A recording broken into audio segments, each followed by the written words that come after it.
నిర్వహిస్తున్నట్లు మంత్రి పెద్దిరెడ్డి రామచంద్రారెడ్డి తెలిపారు. ఈ సందర్భంగా మేమంతా సిద్ధం సభలకు సంబంధించిన పోస్టర్లను ఆయన విడుదల చేశారు. సభల ఏర్పాటుపై మంత్రి పెద్దిరెడ్డి సమన్వయ సమావేశాన్ని కూడా నిర్వహించారు. చిత్తూరు, తిరుపతి జిల్లాల్లో వచ్చే నెల 3, 4వ తేదీల్లో ముఖ్యమంత్రి వైఎస్ జగన్ మేమంతా సిద్ధం పేరిట సభ ఉంటుందని తెలిపారు. చిత్తూరు లేక పూతలపట్టులో మరో సభ, అలాగే నాయుడుపేట లేక శ్రీకాళహస్తిలో మరొక సభ నిర్వహిస్తున్నట్లు పెద్దిరెడ్డి వెల్లడించారు. రాష్ట్రంలో మొత్తం 21 సభలు నిర్వహిస్తామని అన్నారు. ఈ నెల 27న ప్రొద్దుటూరు, 28వ తేదీన నంద్యాల, 29న ఇమిగనూరులో సమావేశాలు నిర్వహించనున్నట్లు మంత్రి పెద్దిరెడ్డి వెల్లడించారు. ప్రీతమ నాయకుడు ముఖ్యమంత్రి జగన్మోహన్ రెడ్డి గారు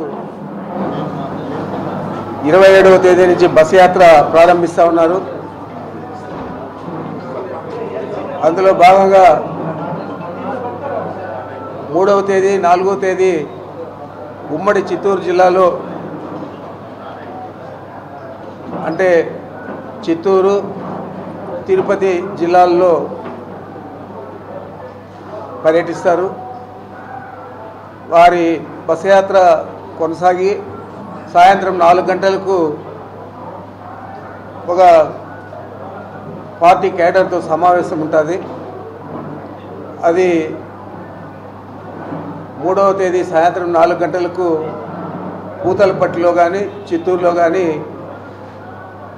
వారు నిర్ణయించిన పిదప ఆ స్థలాన్ని